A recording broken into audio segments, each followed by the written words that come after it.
Hello everybody, welcome back to part 2 of chapter 12, looking at IR spectroscopy. Alright, so as spectroscopy typically goes, we are talking about how light interacts with matter. And so in this case, IR spectroscopy or infrared, we are looking at the IR spectrum. So this section of the electromagnetic spectrum.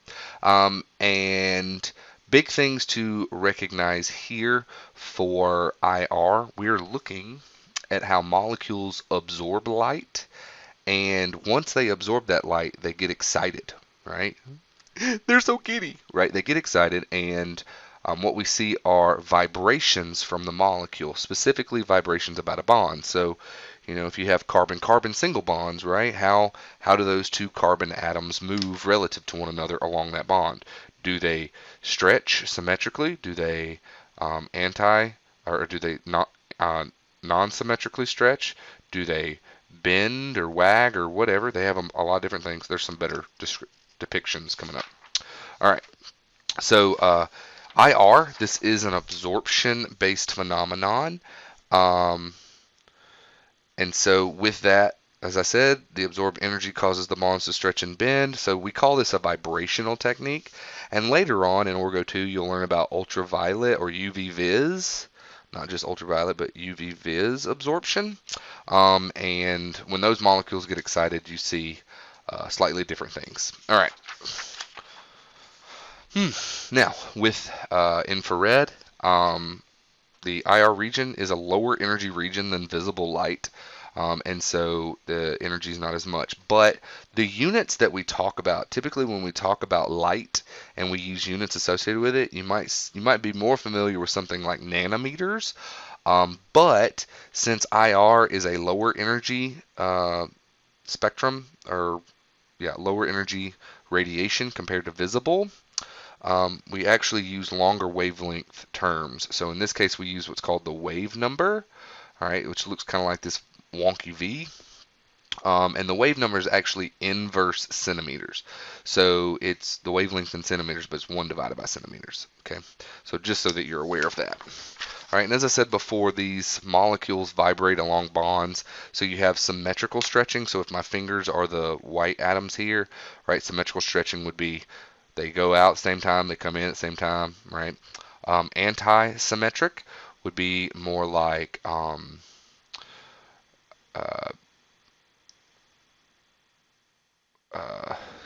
like they're doing something like this. That's anti-symmetric. Whoop, whoop, whoop, whoop, whoop, whoop, whoop, whoop, whoop, whoop, whoop, whoop. All right. And then you have in-plane bending. So in essence, those two atoms are bent. These two atoms are in plane, so they're trying to meet each other. Hi, hi. And then you have out of plane bending. So these being one's in front of the page, the other's out. So it's kind of like you can't see the one behind the page, but this one is moving like this while the other one behind the page is moving like that as well. Anyway, so those are just some simple adaptations of understanding those vibrations. All right, in interpreting the IR spectrum, these spectrum can be crazy looking, specifically in the 400 to 1500 wave number region.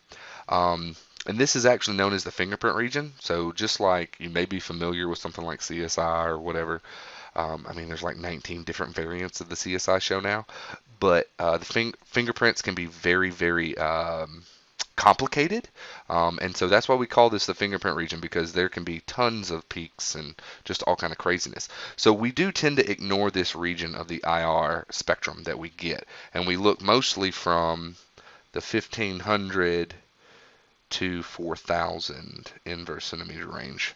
All right. And so this is listed as a disadvantage, but it is primarily used with pure samples. If you have impurities, they can interfere, and so the signals will overlap, and you can't really tell things. So, all right. Now, with IR, the big push for IR is to know the functional group that is present, right? That is the big thing that we use IR for, to identify functional groups. What functional group is present in the molecule? All right, and so looking at all of the different IR regions or bands that you can have, some ones that I do want to kind of point out here, you have the alkyne region. So when you see carbon-carbon triple bonds, you have a CH stretch for certain alkynes that's in the 3300. But also in that same region, you have OH stretching for alcohols, right? So 34 to 36, really close to one another. You're also going to see really close to that NH stretching for amines in the 33 to 3500. So all three of these regions overlap really well, but there are distinctive features with these, and we'll try and show examples of those as we move along. Some other things to pay attention to here. There's also like a double bond and a triple bond region. So if we look at a carbon-carbon double bond for an alkene, you see the double bond falls somewhere around 1650 for a carbon-carbon double bond. A carbon-oxygen double bond falls pretty close to that, somewhere close to 1700. Right? Let's say that 1700. All right, and then there's also a triple bond region. So if you look at the alkyne triple bond, carbon-carbon triple bond, it's around 2200, which is very similar to the carbon-nitrogen triple bond range. Where's the nitro? Here we go. Right here, somewhere around 2200 as well. So both of those fall in a very similar range as well. So you have what's kind of known as a single bond region, a double bond region, and a triple bond region. Okay. You also have a bunch of different types of CH stretches that you can have. So for an alkane, the CH stretch is somewhere below 3000, and then if you go to a CH stretch for an alkene, it's just above 3000. So these two are really close to one another. If you go to the alkyne CH stretch, I'd already showed it, it was 3300. And I actually have a pretty good example of those three stretches here. If we look at hexane, so nothing but single bonds, hexene, where you have a carbon-carbon double bond, and then hexyne, a carbon-carbon triple bond, you'll notice that for the hexane, right, you have all of these right here are CH stretches, right, for sp3 hybridized carbons, okay? But if you notice down here at the alkene, now that you have a carbon-carbon double bond, these three hydrogens, when you look at the CH stretches for them, you get this extra peak at a higher wave number, somewhere around 3100. All right, and so that's a CH stretch when you have an sp2 hybridized carbon. If you go to an sp hybridized carbon, you notice that the CH stretch is now at an even larger larger wave number, somewhere around 3300. Okay, so these peaks are very distinctive, but like all of these peaks here, these don't really tell you much. This is actually a lack of information because almost everything has an alkane functionality. So it's really like this peak and this peak here that are the most distinctive. Seeing a carbon-carbon double bond stretch or seeing a carbon-carbon triple bond stretch here around 2200 for this one. Right? So these two are the big outliers or distinctive features for the alkyne. All right, and it has to be a terminal alkyne to have this one, right? A terminal, because you have a CH. Notice how that carbon doesn't have a hydrogen bound to it. But then, for an alkene, it's these two that are the big outliers or the big distinguishing features. Okay, so the 1600-ish peak and the 3050 peak. All right, and so as I said before, you do have a single bond region, a double bond region, and a triple bond region. So you can see here from 1500 to 2000, that's your double bond. From 2000 to 2850, that's your triple bond. And then from really 2850 on, that's your single bond. Specifically single bonds with regards to hydrogen. So nitrogen, hydrogen, oxygen, hydrogen, and carbon, hydrogen. All right, so that's a good thing to kind of recognize as well here. Okay. All right. Now, these preceding slides that you have access to, they go in a lot of extra depth, and I don't really care if you know things this specifically. So, like for instance, just to kind of highlight what I'm talking about here, there is a crazy thing All right, when we talk about carbonyls, the C double bond O stretch here with a carbonyl, when you have nothing but all the other carbons are, so these two over here, you notice they're nothing but sp3. So it says the carbonyl is somewhere around 1730. And then, but when you go over here to start getting these aromatic regions, the carbonyl is around 1705. And it's saying, see, look at the big difference because now you have an additional pi bond outside of the carbonyl, right? But okay, then I'm going to show you this spectrum. Can you tell where that carbonyl peak is? Is that at 1705 or 1730? Can you tell? And if you can, you're amazing. You need to have your eye, once you die, your eyes need to be donated to science. All right, because I don't know how you're telling that whether that's 1705 or 1730, and I'm not even going to tell you. All right. So a lot of these finer details, especially in the carbonyl stuff, don't even worry about that.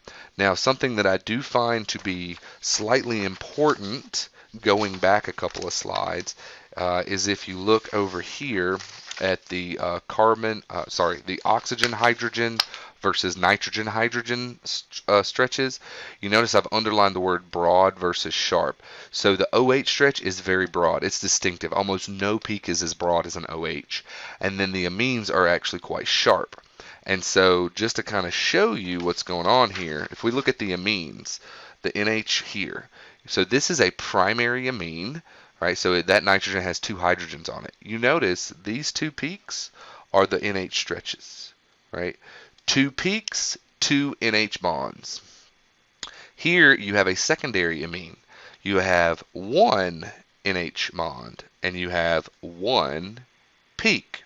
That's not a coincidence. So if I were to give you a tertiary amine, so let's say it's just like trimethylamine, right? There's no hydrogens on that, so you're not going to see a peak there. Okay? Okay? Okay? Okay? All right, good. All right. All right.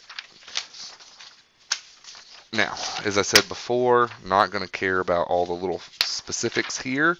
One specific that I do find important for the carbonyl is this thing called the Fermi doublet here, and that's specifically for the functional group aldehydes.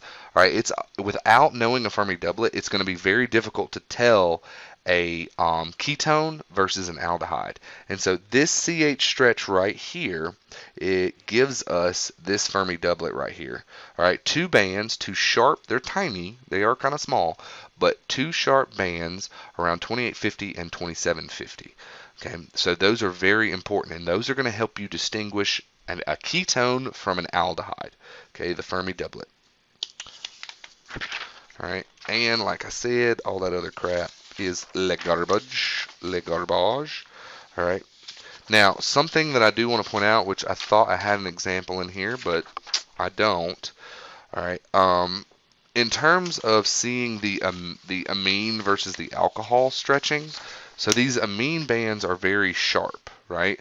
The broadness of an OH is actually something more like this, like it's super wide. All right, so when I show you how wide that is like that, that would be an OH stretch. You can't miss it. Like if you can't see it, you got problems. All right, and so with that, that pretty much wraps up IR, right? It is really only used for functional group determination, so there's not a lot we really need to cover for that in terms of fine details. All right, adios.